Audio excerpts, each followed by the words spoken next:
Hi, and thank you guys for showing up for this final day of our webinar series. We have an exciting program today. My name is Gregory Vidal. I am the Director of Clinical Research at the West Cancer Center and Research Institute. I lead the Breast Cancer Medical Oncology Program and also an Associate Professor in the Department of Medicine at the University of Tennessee Health Sciences Center. But enough of myself. I want to talk to you. We want to speak, we want to invite you, into our conversation where we talk about diversity in care. Here we have a group of uh, patient advocates, medical professionals, healthcare professionals who are going to share their opinion and experiences with us today. I have with us Dr. Coopwood, who is the CEO of Regional Healthcare, Dr. Tucker-Seeley of Zero End of Prostate, Dr. Kittles of City of Hope, Miss Lee-Sin of Architects of Hope, and Miss Karmo of Tigerlily Foundation. So what we're going to do, have you guys do, is give us a short introduction about yourself and your work, and then we'll dive deeper into our conversations today. I'm going to start with you, Dr. Kittles. Tell us about yourself and your work. Great. Thanks. I want to thank you guys for inviting me. And this is a very important, obviously important topic. So what I do is I'm a cancer geneticist. I do genetic epidemiology. I'm focused on the bulk of my work focuses on prostate cancer. So I study disparities, in particular prostate cancer disparities. I am the associate director for health equities at the City of Hope Comprehensive Cancer Center, and also division chief for health equities in the Department of Population Sciences. So my role at City of Hope is one in which we do research in this area of health equity and health disparities. We also do a lot of education and community outreach and screenings around these cancer disparities. As a geneticist, I think what really got me into this space was trying to understand genetic variation and how critical it was if we are really going to understand not only susceptibility or risk for cancer, but also particular outcomes and potential therapeutic targets. And I think that's where a lot of the excitement recently with a lot of the new drugs and precision medicine. But I think what's important for us to understand, though, is that we still have a long ways to go as it relates to inclusion and increasing diversity in these trials. And so we really don't know a lot about how genetic variation is playing a role in terms of many of these drugs that are emerging. And so that's why it's important and imperative for all of us to really push for increasing diversity on these trials, in the research, and then also having the tools and techniques to leverage that information for our communities. Thank you very much. Ms. Lee-Sin, can you tell us about yourself and your work? Hello, I'm Shannon Lee-Sin. I'm a stage 3C colorectal cancer survivor. I was diagnosed at the age of 29 in 2011. So despite my prognosis, I am a 10-year survivor, although given a 50% chance of surviving 5 years. I am also the founder / presiding surviving officer of the Architects of Hope, which is a colorectal cancer foundation focused on the medically underserved and high-risk populations, which actually tend to be one and the same, and also tend to be ignored and not really given the advocacy by the larger colorectal cancer foundations. So I'm trying to form a network of minority-based foundations within the country that are focused on colorectal cancer in order for us to be able to serve our people the best way possible. Thank you very much for being here. Dr. Tucker-Seeley. Hi, and thank you so much for the invitation. My name is Reggie Tucker-Seeley. I am the Vice President of Health Equity at Zero, the End of Prostate Cancer. It's a role that I assumed back in September of 2021. I'm taking a leave of absence from my academic position, which was I was the Edward L. Schneider Chair of Gerontology and Assistant Professor of Gerontology at the University of Southern California. My research program there focused on financial hardship across the chronic or across the cancer continuum, thinking about how we measure it and its influence on outcomes from research and prevention, detection, diagnosis, survivorship, and end-of-life care. We've all heard the term, or many of us have heard the term financial toxicity. My work in this space suggests that, or offers that, the financial hardship or financial toxicity experience can be described in 3 domains, specifically a material domain that focuses on the financial resources you have, a psychosocial domain that focuses on how you feel about those resources or financial worry and stress, and a behavioral domain that focuses on what you do with those resources or the kind of financial adjustments you have to make as you're navigating care. In my role at Zero as the Vice President of Health Equity, it's a new role. And in that role, I am developing and implementing our health equity strategy. And in that strategy, we are attempting to answer 2 key questions. The first question is, what does an equitable cancer care delivery system look like? And the second is, how can we prepare specifically Black men, because we are focusing on the substantial disparity that Black men experience in prostate cancer. How can we prepare Black men to expect and get equity as they are navigating care? And I'm excited to be here and look forward to a very fruitful conversation today.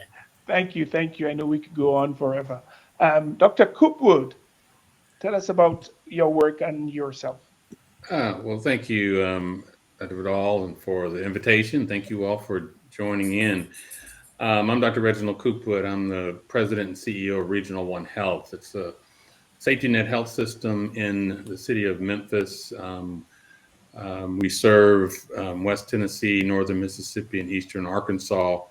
Historically, we've been focused on trauma care, burn care, high-risk OB as our primary areas. Over the past 2 years, we have embarked on a journey to be part of the cancer care in this community.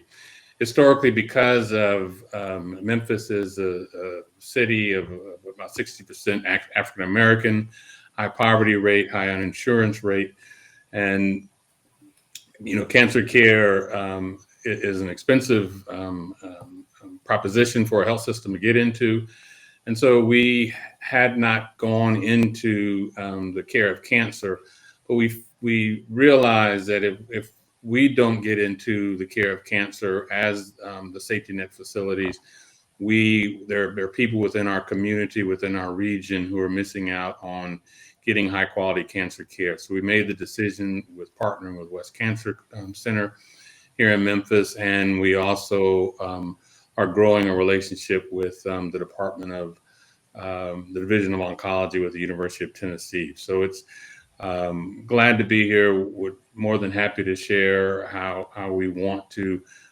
positively impact those in our community and our region who are getting diagnosed later in their disease than they should be, mainly because of uninsurance.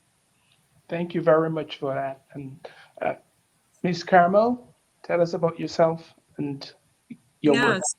So my name is Maimah Karmo. I heard the words, you have breast cancer. It'll be 16 years ago from this month. I was 31 years old and had no idea how to navigate the breast cancer or the healthcare system. I found the lump during taking a shower, saw a doctor, and was summarily told to come back when I was in my mid-40s. If I waited, I would be dead today. And so as I lay in bed thinking of, I pushed for a biopsy and was delayed and pushed and denied treatment, screening for over 6 months. When I finally got the biopsy, I ended up having triple negative breast cancer, which is very aggressive in Black women. And at the time was not targeted by treatment. And so imagine the fear I had knowing that I had done the right things. I had found my tumor, gone to see a doctor, pushed for diagnostics and been delayed diagnosis and denied, and that I could die because of it. So laying in bed, I had to just ask myself, what is my life, what can my life stand for? What can I do to make a difference for those who can't speak up for themselves? So Tigerlily was born while I was in treatment, really to help give women a voice who are younger and of color, and to empower them to be their best self-advocates. I think it's amazing what we can do as human beings, but we're not often aware of our own power. At the time, I thought I'm 31 years old, a single parent. I work a full-time job. I don't have any training in nonprofit or advocacy. What's that? I'm not anybody special. I don't have any power to change things. But I heard God saying, just speak your truth and use your voice. And so I was like, oh my God, I can't, what am I doing? But I ended up going to a church. This is where, I went to church and I prayed and I shared my story. People came to me and said, my sister died of cancer. She was 25, or my cousin has it now, and this and that and the other. And I had the word to go to a college and have a table at a health fair and go to the next church and the next school and go to the hospital centers. So Tigerlily really came about as a form of servant leadership, of listening to God and serving. Our mission is focusing on educating women of color in communities that have the highest death rates for Black women in the U.S., and really ensuring that they have the safety nets around them to protect them from any kind of barrier to care or falling through the cracks within the healthcare system. We work with companies large, and now we're a national organization, and we partner with people globally to work to ensure that we have access, quality of care, compassionate care, and that we're heard and seen in the healthcare system. And I'm really proud of what we built. We work within the clinical trial space with researchers. We work in cancer care with hospital centers. We train physicians to be more patient-centric, don't forget why you started. And we help to make healthcare go back to where it began, touching and holding the patient in that sacred space while they're going through the healthcare journey. And most of all, we do it with love and deep compassion, because I was a person who got cancer, but I'm still a person all the way through. And we put that, infuse it all through our healthcare, our patient care and their journey. And Thank you. thank you for that. Yeah, thank you. Sorry. Thank you guys for coming in and being part of this. Dr. Kittles, when reading up on some of the work that you've done, and I'm going to make a jump because I think it might be within your realm. I was Okay. really curious about genetic tracing and health outcomes. Because I know you've done some work in Africa and some work probably in South America, in Brazil maybe. Do we see the same incidence of certain cancers like prostate, colon cancers, triple negative cancers in the Hispanic or the Black populations as in the African continent? That's a great question. So when we look at surveillance data, cancer incidence and mortality data from African countries or countries in South America, the numbers don't appear to be as high as they are for African American and Latino patients. And I think a lot of that has to do with the environment. While we talk about ancestry playing a big role, genetic background, this inherited genetic risk being playing a big role, for the most part, the big chunk of risk is coming from the environment. And that's, diet, lifestyle, and a lot of other, unhealthy behaviors and the like. But what we can see, though, is for some particular genetic diseases, like, for instance, prostate cancer, there appears to be this strong enrichment of these susceptibility alleles. We don't see that for all the cancers, but just some of them. And I think prostate cancer is one in which we see this strong ancestral component coming from West Africa. But what I also find fascinating is some of the literature showing that, for instance, with breast cancer in Latino women, those women who have a higher Native American genetic ancestry are not at higher risk than those who have African ancestry or European ancestry.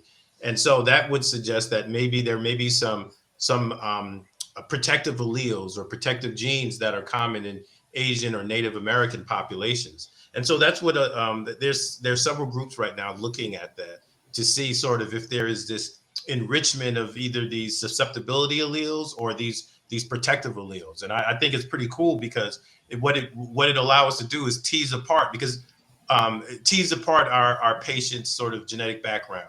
Everybody's, nobody's pure. Everybody is a mixture of something. And so once we start looking at that at the genetic level across these chromosomes, it's pretty neat, because then you can say, well, this piece of this gene appears to be of West African descent or Native American descent, and in some cases that might provide some insight in terms of risk, but then also outcomes and response to drugs. Yeah, so that's always interesting to me, because I've also learned that the sub-Saharan Africa has sort of a different incidence of, say, triple negative breast cancer than the West. We did some work in the Caribbean. Bahamas, for example, has a high rate of early breast cancer that can be linked back to Western Africa, whereas the rest of the Caribbean wasn't that high. So that's always interesting to me. Dr. Coopwood, I want to come back to you. Because as a physician who practices in Memphis, one of the things I've trained in some of the largest institutions and well-respected institutions, but in academia. And one of the things that was most surprising to me when I came to Memphis was that all of the care was in for-profit institutions. The academic institution here, especially in cancer, wasn't very strong. My question to you is, how important do you think it is for an institution like yours to get involved in the cancer care so that we can provide equal care to every patient in the city? Well, I grew up and trained in Nashville, and Nashville medical scene. There's Vanderbilt Medical Center, and then there's the other hospitals and health systems and physician groups throughout the city.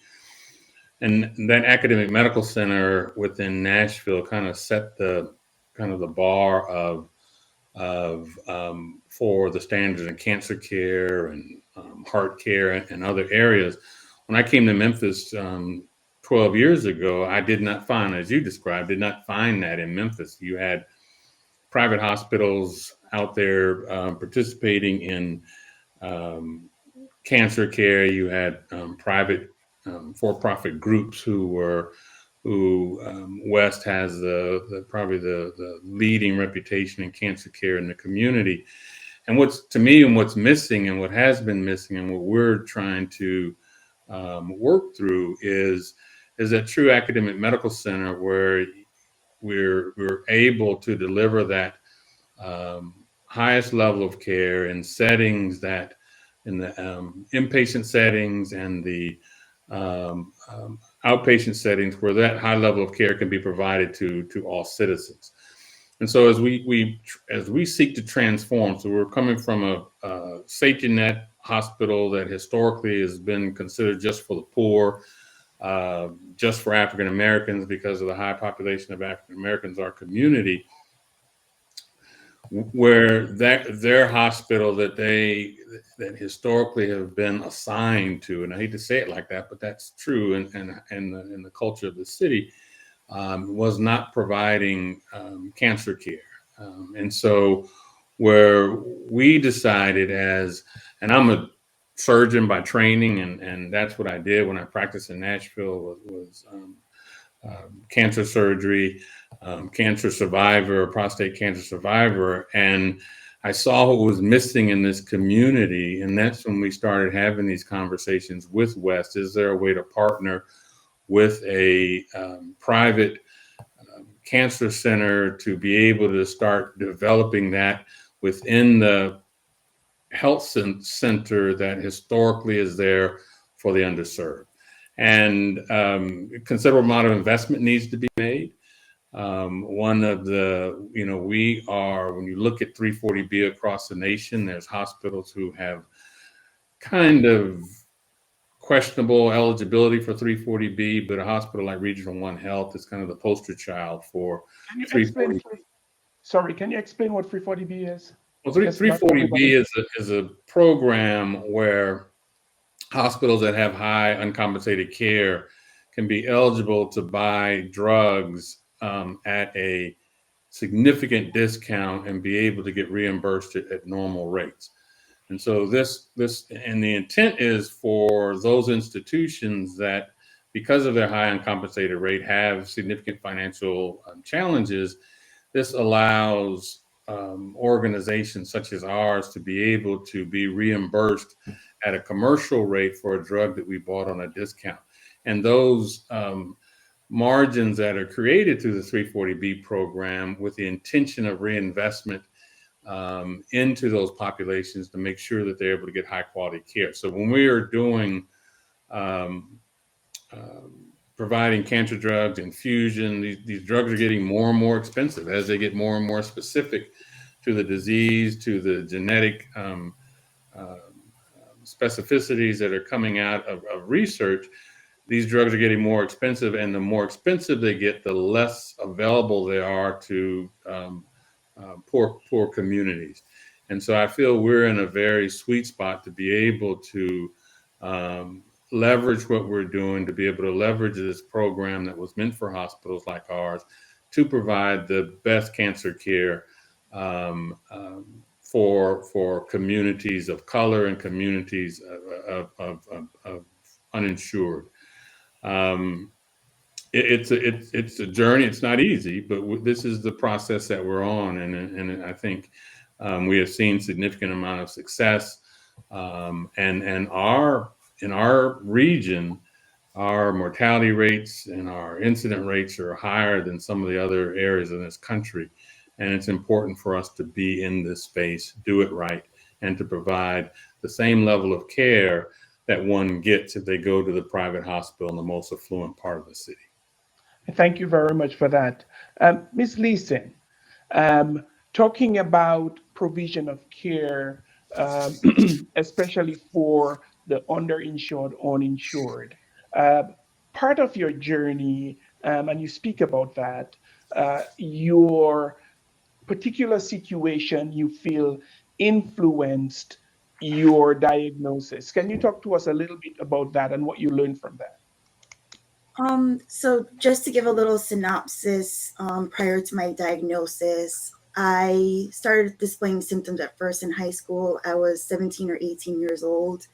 That was back in like 1999, 2000. I had a persistent stomach ache and intermittent blood in my stool.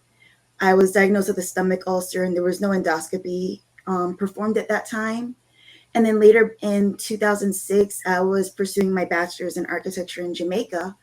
And so I had stomach pain and blood in my stool, which worsened and became more chronic with diarrhea, constipation, nausea, vomiting, anemia. I was told to go see gynecologists, and I was told it was stress, ovarian cysts, endometriosis, polycystic ovarian syndrome. Once again, I was not told to see a GI. No CT scan was performed, only ultrasounds. At one point, I was anemic and I had a fever of 103. The doctors were telling me to get a blood transfusion. I asked for a diagnosis at that time because I was like, if you want to give me a blood transfusion, which in my country was really risky due to a lack of the technology that they have here in the US, I asked for a diagnosis and they said that it was due to my having heavy menstruation, which I had my entire life and never had those symptoms. And so I refused. But culturally, I was taught not to question doctors because I'm not medically educated and I'm not a doctor myself. I did finish my bachelor's of architecture, and despite being sick, terminally ill without even knowing, and I returned to Miami in 2011 after being misdiagnosed by over 20 doctors in Jamaica, all gynecologists. No, I had no idea that I should have seen a GI, but I did feel that they were missing something. And so I came back to Miami. I ended up in the ER in June. I was once again told that it was cysts after an ultrasound and dismissed and discharged from the ER, no admission. 2 days later, I ended up back in the same ER, which is with the public health system here. I was told. Were you uninsured at the time? I was uninsured. I did not qualify for Medicaid here in Florida due to the requirements here. So 2 days later, I told my mom, I said, Mom, I'm either going to go to the hospital and have crazy astronomical medical bills, or you and the rest of my family will be paying for and planning my funeral. And so it was either I'd be paying to be alive or you'd be paying because I'm dead. And I returned to that same ER, which was a community hospital that was part of the Jackson Health System here in Miami, which is, as I said, was publicly funded. And I had abdominal pain and bloating, and they did an ultrasound. They did not see any cysts this time. I guess this is luck and blessing on my part. And so they decided to do the first CT scan that was ever performed on me after 10 years of being misdiagnosed. And so they saw that I was in sepsis. I had an abscess in my abdomen with over 100 cc's of fluid. I ended up having to get a blood transfusion and end up in the ICU. And I was lucky to be saved at that point. They were trying to avoid surgery at that point. They did want to do, I had 6 doctors on my case of different specialties, GI, hospitalists, infectious disease, gynecology, everything. And 5 of the 6 doctors wanted to do surgery. And the surgeon said, I don't want to perform surgery. Without seeing me, he said, this young lady is 29 years old. And if we do surgery, which is far more invasive than a colonoscopy, she will probably end up with an ostomy. And I don't want that for her. So they were trying to get the inflammation down and they control the infection. But every 4 weeks, I ended up back in the hospital in the ER with the same infection and the same inflammation. So after 4 months and 3 more admissions, the surgeon decided to do exploratory surgery. That was in October of 2011. Of course, my first admission, as I mentioned, was in June. They were thinking that it was IBS, Crohn's, gastroenteritis, colitis, diverticulitis, things that younger people are usually diagnosed with who have GI issues. Nothing showed on a scan other than the inflammation. And so he did exploratory surgery in what was supposed to be 45 minutes, ended up being 12 hours of me on the table. And he found that I had stage 3C colorectal cancer that did not show on that CT scan, or all those CT scans that I did. Ended up having to do 6 months of chemo, 12 rounds of Folfox, 3 days straight every other week for those 6 months. So my diagnosis and treatment, as I mentioned, was at a public hospital due to my lack of insurance. I did after finishing my treatment, and my final reversal surgery. So after I did my reversal surgery, because I had an ostomy for 15 months, I applied for my master's degree in architecture, which I completed in 2016. Since then, I've basically been going to a private institution that is a research hospital associated with the University of Miami Health System. And although I had the same oncologist as my first oncologist, the treatment, how many scans I get, how many doctors I've had at my disposal, the quality of care, everything is completely different between those 2 hospital systems, although I have the same doctor. So I guess that acts as the control, right? So it's not a difference in doctors, it's a difference in hospital systems and my level of insurance, because now I actually have a successful architectural career. I'm working on my architecture license, but I am working as a construction manager for my county, my local county government. And because I now have employer paid insurance, my level of care is completely different. Thank you very, very much for that. We only have about 2 minutes before another break. Dr. Tucker-Seeley, we're going to start this conversation with you, but we may have to go to break. So you recently had a change in your role. Going to zero into prostate cancer. We want to know about that. What do you guys do and what's your role there? Sure. Zero, the End of Prostate Cancer, is a prostate cancer education, support, and advocacy organization. And I mentioned taking a leave of absence from my academic position, and they actually were a research partner of mine before I joined. They created a position, the Vice President of Health Equity, and when they shared it with me as a partner, I was sharing it with my network, and I thought, maybe I could do this, primarily because of all of the disparities that were being discussed during the COVID pandemic. it was surprising to me that as the conversations were being had, that it was surprising. So as we recall in the popular media, all of the discussions were how surprised folks were about the disparities that were being uncovered or illustrated during the pandemic. But those of us in academia who had been teaching and doing research in this space, none of it was surprising. Yeah. And so I thought, yep, sure. I'll hold that thought. Yep. We're going to go to break. And when we come back, we'll come back to you to finish that thought. Thank you very much for your patience. Yep. Thanks, everyone, for coming back to us. Before we left, we were having a conversation with Dr. Tucker-Seeley, and you were talking about really not being too surprised by the impact that we saw that COVID had on the underserved population. Can you continue that conversation? Yeah, so I trained in public health, specifically at the Harvard T.H. Chan School of Public Health. And I think for any of us who trained in public health, we're familiar with the fundamental causes theory, which suggests that the enduring association between socioeconomic status and health outcomes, specifically mortality, it endures because of the sorting of specific resources. Things like money, knowledge, power, beneficial social connections, that those things are health promoting resources.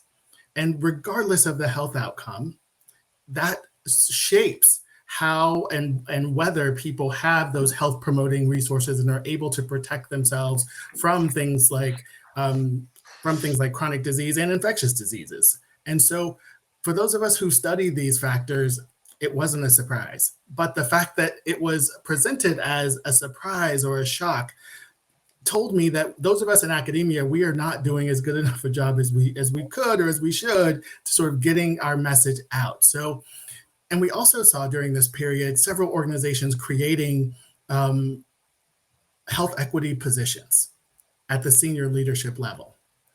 And so it was really the confluence of all of those things that encouraged me to throw my hat in the ring. I had done a lot of work on related to health disparities. I taught courses on measuring and reporting health disparities. I'd worked with several community organizations on defining, measuring, and reporting health disparities, worked with states on measuring health disparities. I'd been a health policy fellow at the federal level.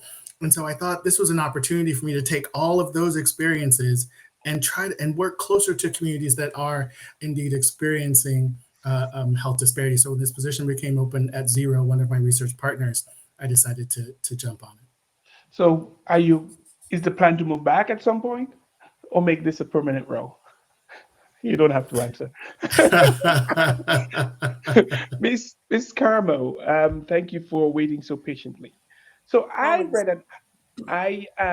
read an article which you wrote, I think maybe in 2020, where you essentially stated that health in the Black community should need to be recognized as a social justice issue.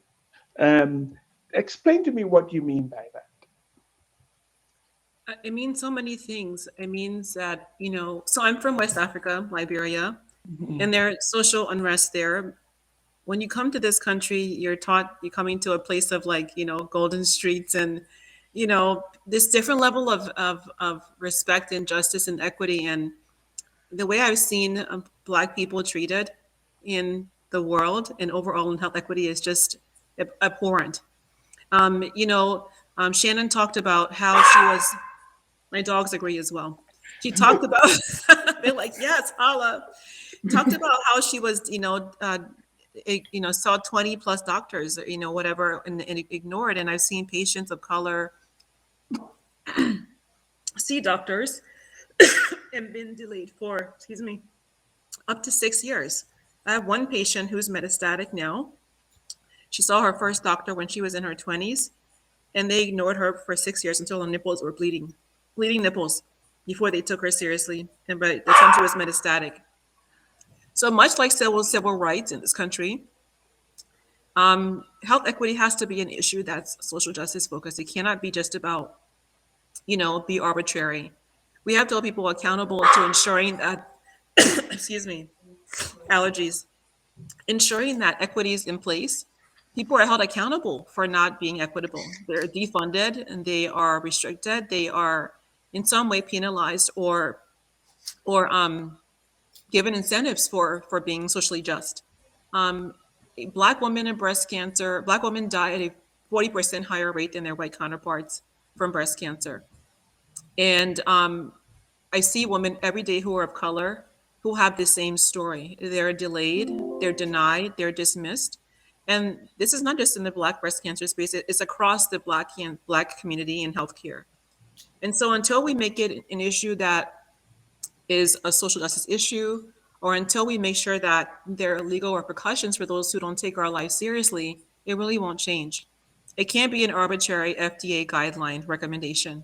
It can't be, people doing things in stovepipe systems. It has to be across the board.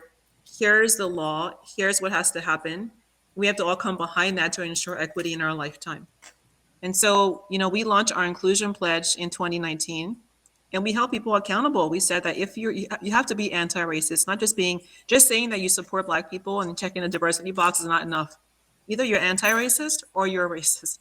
And that applies to every aspect of our lives and our healthcare system. And that's my goal in life, is to change that, ensure diversity in our lifetime, and I'm sticking to it. Thank you very much for that opinion and that addition. So back to you, Dr. Kittles, because what you do really interests me. So you talk about precision medicine as it relates to ethnicity. First of all, do we know of any genetic profile that fits a particular community? And then the second part of the question is, we do a lot of comprehensive molecular profiling, quote unquote, precision medicine. But it seems like the underserved population are not utilizing these tests as much. In your education and outreach, how do you help patients bridge that gap? So those are two-part questions. Yes, it's actually three questions, but Three. so the first question dealt with, are there any interesting profiles that that are common or structured within particular ethnic groups? We have to understand that genetic variation is not random. It's structured across different continental populations, and depending on evolutionary history and all of that. But one of the things that's interesting is that we have to understand that we're talking about diseases that have a genetic component to it. We're talking about drug responses that are due to genetic differences too, differential response to drugs are due to, in many cases, genetic differences. And so what we're finding is that there are some profiles that, for instance, with Latino children, Latin American children who have a form of leukemia, the particular treatment that was given to them, many of them did not respond well because of a higher level of Native American genetic ancestry. And so, these sort of stories are starting to emerge now, and it's going to be helpful and insightful because it's going to allow us to leverage that genetic variation that's there. So your question about precision medicine and how do we make it more equitable, right? That's the challenge, and it is an extremely hard, rough challenge, because then there are three main reasons. The first one is precision medicine is big science, and big science costs money. And so you're always going to have a situation in the United States in particular where you have the haves and the have-nots until there is some social justice and equity that is rolled out in the sense of healthcare. Because right now it's not equitable. And so the information there is driven by the economic benefits for these organizations and companies that are making these discoveries, right? The second thing is most of the information that we do have for these precision medicine products, most of it is due to research in whites. So we know very little about how, for instance, still, a Black woman and a Hispanic woman can go get a BRCA 1 or 2 test tomorrow, right? And come back with triple the number of what we call variants of unknown significance than the average white woman.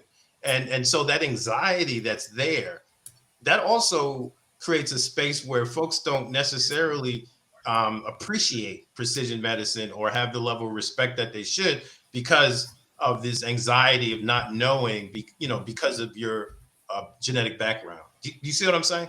And so that's the second piece. And then the third piece is, as I said before, this is big science. And right now, most of the information is controlled by major organizations and institutions. I mean, most places now can go send out tumors to get sequenced, right? But the interpretation of that data and then the ability to translate that information to your patient in many places is missing. So those expertise are areas in which we just don't have in our community like we should, that level of expertise. So there are many barriers here that we have to really think about if we really want to leverage the technology and the science, which we should. And I'm a strong advocate for precision medicine and all of that, but we have to recognize that it's not being rolled out equally across all communities. Thank you for that. So Dr. Coopwood, I want to go back to you, and I don't want to get too deep into your boardroom and your secret sauce, but I've always been curious about how institutions like yours get the funding that you need to continue doing your service, because a lot of your population really are underinsured or uninsured. Can you give us a little idea of what your funding look like? So you first look at what we call our payer mix. So we currently, and this is much better than it was 12 years ago, we currently are about 24% Medicaid, 22% Medicare, 25 or 26% self-pay, and then another 18 to 20% or so of commercial insurance. And so when you look at that mix, and when you look at a normal, and I say normal hospital and non-safety net hospital, their uninsured percentage in a state like Tennessee that did not expand Medicaid is about single digits. 9% would be high. So we're running about 24% uninsured. So that means we're taking care of 24% of our patient population comes in with no insurance. So therefore there's no significant reimbursement. So we have dollars that we're supported at the county level. We have dollars of support that come through our Medicaid program. That's the kind of state/federal level. And the intent is to cover the cost of the uninsured that we take care of.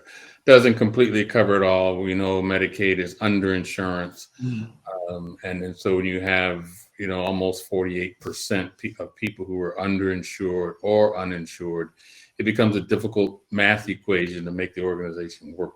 So we have to continue to do things that are providing high quality care, but also creating revenue to be able to invest in the facilities and invest in what our patients need. Ms. Lee-Sin talks about the differences that you see in a publicly funded hospital and a private hospital. I would challenge that your same oncologist, now it's less, there are issues with publicly funded hospitals historically, but I would say it's more the fact that you now have insurance, that people have a lower threshold to do more tests. If they're in a public hospital, do we need to do another CT scan? Is that going to be a financial burden? those are concerns, whether they're appropriate or not, that go through the mind of people who practice in public hospitals, where they don't necessarily have that concern. The flip side of that is the uninsured aren't necessarily welcomed into those private hospitals, and so it's that comparison piece that's not right in any manner, and that's why when we had the opportunity to get kind of full insurance with the Affordable Care Act to kind of alleviate some of that dichotomy of care, and for our state and a lot of other states, and not expanding, we still have it. We try to make sure we try to be agnostic to our patients' insurance status as we plan treatment plans, and so that's kind of how we do it to keep it on. We're not making tons of money, and then during this pandemic and the effects of COVID on labor is really putting a heavy burden on our facility. But we will continue to do what we do to make sure that everybody in our community, regardless of their ability to pay, gets high quality health care. Appreciate that. We're coming close to the end of the night tonight. Miss Lee-Sin, sorry. Quickly, can you tell us what you're doing now because of your experience to try to impact the community? Definitely. I do also agree that it is the level of insurance that equals the level of care. And the private institutions do keep it kind of secret that they accept Medicaid and Medicare. I did experience that. So by 2030, colorectal cancer is estimated to be the leading cause of cancer death between those of the age of 20 to 49. Also, 100 children are diagnosed with colorectal cancer per year. It's currently considered a rare disease in children, but I do expect that just like there's an uptick in those under the age of 50, there will be the subsequent uptick of those who are diagnosed under the age of 18 or 21. Just like I had symptoms when I was basically a pediatric patient. So I do want to raise awareness of that. So in people of African descent actually have an increased risk of over 20% over our Caucasian counterparts. And I am trying to raise awareness in those who are higher risk and less served by the larger organizations, which are one and the same, unfortunately. So I do feel that our larger colorectal cancer organizations are doing our community especially a disservice if we're at increased risk of over 20% and we're not being recognized, we're not being represented, because representation is important, as Maimah said. So my purpose for Architects of Hope is to raise advocacy as well as educate people, make them educated so that they can be self-advocates in terms of their own medical care and know that they can be the center of their medical team, because it should be a team when you're fighting for your life, as well as provide support. And then I am also trying to eradicate medical disparities and inequities in our population. One huge thing that I wanted to state is that I am looking forward to the future launch of my YouTube channel, which is going to be Blue Couch Chat CRC in next month, which is also Colorectal Cancer Awareness Month. I will not only be focused just on colorectal cancer. I do want to make that clear, because I will also raise awareness of other cancers and work with other cancer organizations, focus on our population and those at higher risk of other cancers as well as other issues. So that is something that I'm working on. Thank you. I want to give the rest of you an opportunity to promote any programs, anything that you have going on. Dr. Tucker-Seeley, do you have anything that you want us to be aware of? Just the services that we offer at Zero, specifically our Zero 360 program, which provides support for men who are navigating the prostate cancer journey, provides case management services to men, our mentor program that offers mentoring support to men who've been recently diagnosed, all of our education materials, for example, the questions you need to ask your physician when you've been diagnosed, all of those are available on our website at zero.org. So I encourage you to check those out. Thank you. Ms. Karmo? You're muted. Me now? Yes.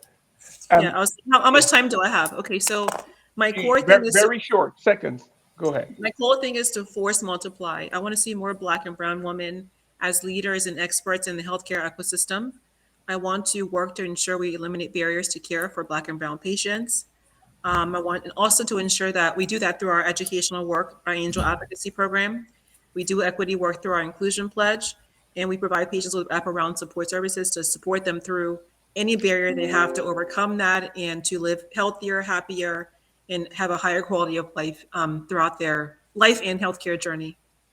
Thank you. Dr. Kittles, do you have any final word? No, I just wanted to thank you for the invitation and everyone else on the panel. This has been a great discussion, so I appreciate that. Thanks. And Dr. Coopwood, you finish it up. I too have enjoyed this opportunity. I've learned a lot from all the panelists. I think we're all on the same page, and that's to provide equitable care regardless of one's skin color, with the heightened awareness that our Black and Brown sisters and brothers need to make sure that we're reaching out to them so that we can reduce the mortality and morbidity associated with these devastating cancer diagnoses. Thank you guys very much for for participating and sharing your opinions. And I want to thank you for the audience for coming in and joining us and listening to us. You can have the rest of your night. Have a very, very good night. And thank you guys. Thank you.